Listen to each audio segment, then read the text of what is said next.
So my experience with the character of Wonder Woman is a bit up and down. You know, I liked her in Justice League, Young Justice. I loved her New 52 run. I didn't care for the Rebirth series. Loved Donna Troy. But there's always some subconscious resistance for me when it comes to reading Wonder Woman comics. She's the OG female superhero. She's the third in DC's Trinity. So I want to get into her stories more. But every time I read her stuff, there's just an edge that I feel is missing. With Batman, you know, you're getting crime stories, detective cases, and so on. With Superman, there is an underlying theme of undying optimism throughout all of his stories that makes you want to return and read more. You know, it's infectious, it gets in your brain. With Spider-Man, you're getting that same optimism with likely potential to get super dark super quickly, depending on what the story is. But with Wonder Woman, I never know what I'm gonna get. Sometimes she's optimistic with a healthy level of warrior fierceness, other times she's ready to kill on sight with no room for remorse, and a healthy, rare level of cynicism. Sometimes her stories are unusual in a really interesting way, and other times they're slow and undercooked in a disappointingly bad way. However, I do like the character, and I would like to like her stories a lot more than I do. It's no secret to any longtime DC fan that she's kind of been neglected in comparison to Batman and Superman, so I'd like to give her some focus on this channel, and what better ways to do that than with yet another DC Black Label book. You know, we've covered some great Black Label series on this channel: Batman First Night, Gargoyle of Gotham, Last Days of Lex Luthor, and more on the way. So if you've seen any of those videos or read those books, you know that Black Label books are a great opportunity to see your favorite characters in new, interesting, and generally darker ways as they're depicted by new, unique creative teams. And for me personally, this is exactly what I needed for Wonder Woman. So that is why today we are focusing on Wonder Woman Dead Earth issue number 1. Now, this story starts off in an interesting way by recapping Diana's origins just a little bit, as we see her talking to her mother as a child, and kind of getting this warning about mankind and Earth outside of Themyscira, before jumping ahead in time and getting vague flashes of her first meeting with Steve Trevor after he crash landed on Themyscira. And then we jump ahead even further to a bunch of nukes being set off on Earth. So it's kind of laying out the most important moments of her life right in front of us, and kind of immediately giving us a hint as to why this story is called Dead Earth. And the way you immediately look at this is she's getting warnings from her mother about mankind, she trusts mankind, and then they destroy each other, kind of confirming everything that her mother had warned her about. So already right out the gate, like a super cynical, dark, ugly look at the world through Diana's lens. We then cut to this group of what look like survivors walking through the woods, holding a map, holding survival gear, before they immediately take cover from some creature that's out in the woods behind them. One woman steps on a twig and alerts this creature, and it jumps out directly at them. "A Hydra!" one of them screams. And as they're running away, one kid trips and falls directly into a cave before the others come running for him, and then get backed into the corner by the creature. The last survivor standing jumps in with a spear, hits this thing in the neck, and forces the others to take cover in the hole after their friend. They fall down into this dark pit. The Hydra jumps in after them, crashes down right in front of them, and then destroys the ground underneath them, sending them falling down again even deeper into the pit, and then hitting what looks like a little escape pod underneath and breaking the glass. The Hydra continues to creep in as they're broken and bruised on the glass, just unsure of what to do, how they're gonna survive, before Wonder Woman, in some weird sci-fi white suit, emerges from the broken glass of the pod, grabs the thing's neck, punches it square in the face, sends it flying, and then asks, "Where am I?" The survivors then ask in return, "Who are you?" And she says, "My name is Diana," before the thing comes back, bites her arm, and attacks again. And as she's struggling with it, and we can see her bones literally breaking, one of the survivors comes to protect her, stabs the Hydra directly in the back of the leg, and then guts the survivor with his claw, which forces Diana right behind the thing to grab its neck and then pull it straight out, sending blood flying everywhere. Just this vicious panel. She slumps down to the floor and says, "Why do I feel so weak? And where are my gauntlets? What's happening?" And then we pan out a little bit as the survivor is holding their friend during their last moments as they bleed out, and we see that the pod she was in was being kept in the Batcave. That's where they crashed through. And not only is it the Batcave, it looks like an abandoned version of it. And when you think about where they were, you know, they were running through the woods and ended up in the Batcave. So how long has it been to where all of that outside is forest instead of Gotham? And is that part of why Wonder Woman was being kept in the pod in the first place? Was it for her survival? Diana and the survivors travel upstairs to see Batman, a corpse on the couch, full-on skeleton, no blood, no anything. It's been so long, and Diana has no idea what happened. She looks out at this apocalyptic hellscape that used to be Gotham, and with tears streaming down her face says, "What happened to Earth?" We then see her sitting on the couch with Bruce one last time, saying, "All this I feel so helpless. Something's happened to my powers. I can't fly anymore. I'm still strong, but not nearly to where I was before. She then takes Batman's utility belt and says, I hope you don't mind, Bruce. I need some of your things. She walks into another room where her armor's being kept, looks at how tattered and old it is, before turning her head to her Golden Age costume, wrapping the old one around it, putting on a cape and the Batman utility belt, and then meeting up with the survivors to say, if you'll have me, I'd like to join you. And she does. So you can already see what's different about this story and why it works so well. More importantly, why it's allowed to work so well. You know, without the confines of continuity, I feel like this character is able to breathe more and find her footing as the champion of Earth that she's meant to be in this dystopian landscape, which, by the way, for some reason I found that a lot of Black Label books like this are dystopian tales, but I digress. In this dystopian hellscape where we can see that others like Batman are dead, it really allows us to get fully immersed into Diana's narrative as this sole surviving superhero that literally has to step up and be a hero because we know for a fact that no one else will. No one else is alive to do it. And it's not like there's anything different about her character here. She's doing literally everything that she would do in continuity, right? In regular stories. She's acting exactly as we would expect her to. But it goes back to what I said in the intro, where she gets so suffocated and snuffed out by others around her, Batman, Superman, and others, that she just gets ignored. We all know that she's a great character, but we don't jump to read her. And I think that's likely because of a difference in talent. You know, we all know of legendary writers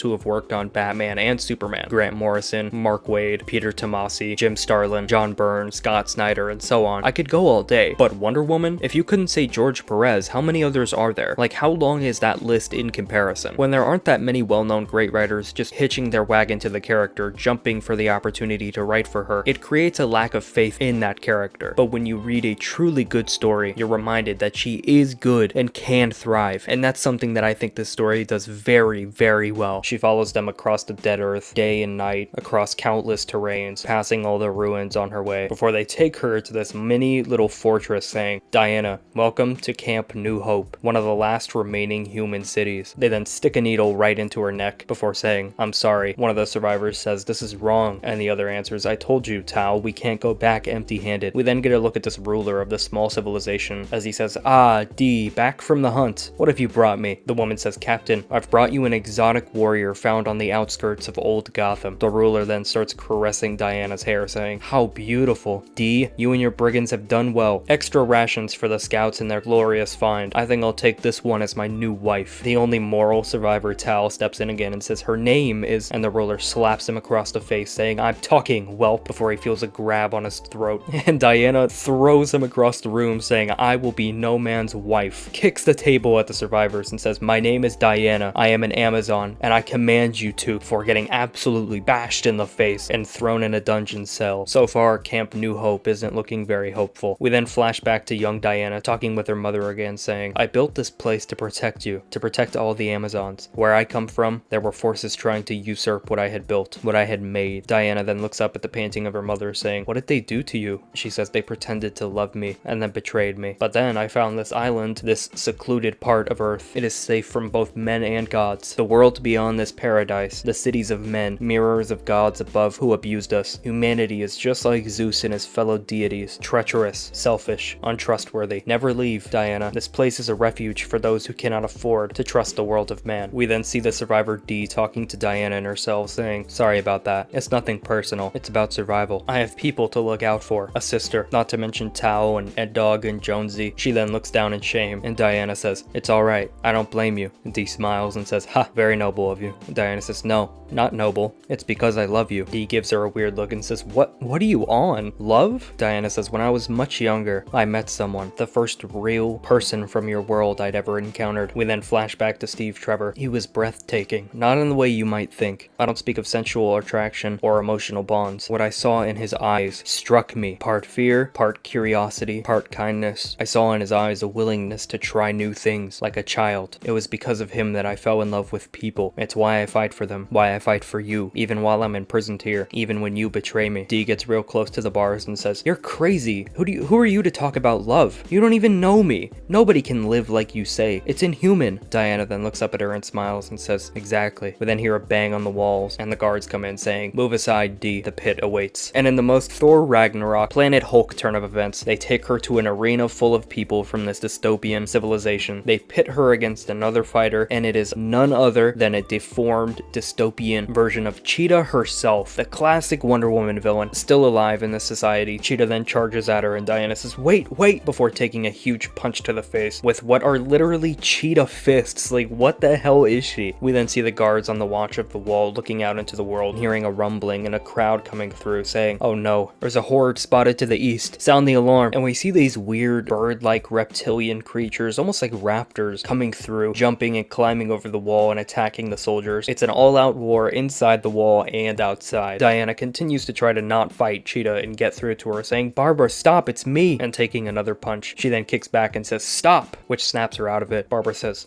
"Diana?" Wonder Woman leans in real close and says, "How did you get here? What happened? Look what they've done to me." "Who? How did you get like this?" Barbara looks up with regret on her face, saying, "I have to fight you." She says, "No, no, Barbara, you don't." She says, "They'll hurt me if I don't. I'm sorry," and then cracks her across the face one more time. And while the people inside the walls are watching the fight between Cheetah and Wonder Woman, all of the male survivors have armed up, even boys as young as Tao, spears in hand, ready to fight off the creatures outside, before Barbara and Diana stop fighting, getting a look at everything that's happening as the Hydra crawl through. All the males in the society arm up, face to face with the creatures, ready to die for Camp New Hope, before Diana jumps in front of them, starts taking them apart one by one, as all the men watch in shock, and then eventually join her, fighting in arms side by side with Wonder Woman in this post-apocalyptic wasteland, just tearing everything up. Everyone's dying, blood is flying everywhere, it's an absolute massacre, and some of the most gorgeous coloring I've ever seen, with some also really unique and stylish lettering. And we see Dee is the next victim of these creatures, with her arm about to be ripped off by this thing, before Diana comes in swinging a sword and cuts his head off. The people of Camp New Hope thank Diana in shock, saying, "What's your name?" Diana struggles for a second before Dee steps in and says, "Diana, her name is Diana." And all the people chant her name, saying, "Diana, savior of Camp New Hope." Right before this leader comes charging in, screaming for help, running away from Cheetah. Diana jumps in front of her and holds her back, and Barbara screams, "Get out of my way." Diana says, "No, not like this." Barbara says, "What do you know of it? You don't know what he did to me." She says, "You're right, I don't." And she flashes on her mother again, saying, "Diana, the world of men," Cheetah slaps her again across the face, "is not worthy of your trust, not worthy of your love. They never have been, and they never will be." Diana continues, "But what I do know is even the worst of them deserve our grace." Barbara then shakes and sobs, crashing to the floor and hugging her, saying, "You don't know." And as she's hugging her sobbing rival on the ground, all the people cheer for her, chanting, "Diana, Diana, Diana." And she announces to him through blood and tears, saying, "People of Camp New Hope, I know you live in constant fear of danger. I know you're hungry. I want to help you. I want to keep you safe. I want to fight for you. Will you let me?" And all the people cheer, cementing her as the leader of this new society, as it's heading in a better direction, one where people can actually thrive. "Take this man away," she says. "Put him in the same cell I was in." She then looks back at Barbara on the ground, saying, "We're gonna get you help." Barbara then lashes at her, "I don't want your help. Get away." And then she runs off. Diana watches her as she leaves and says, "We can't keep living like this, barely surviving. Humanity needs a place to thrive. The place I come from, it won't be destroyed like the rest of the world. There are beings there that will help us." And then with every scar on her face, every hair out of place, says, "I'm taking you all home with me. I'm taking you to Themyscira." And I just gotta say, this is such an amazing, inspiring, dark, spiritually gratifying story that really highlights the best parts of Wonder Woman, as I've said already. And I think more series like this, where it's allowed to get ugly, allowed to get a little bit hopeless, so that she can lift everyone up, you know, more like this. More like this. This is what we need. So if you like this story, you want me to continue it on the channel, go ahead and comment down below. And yeah, that is the video. Thank you for watching.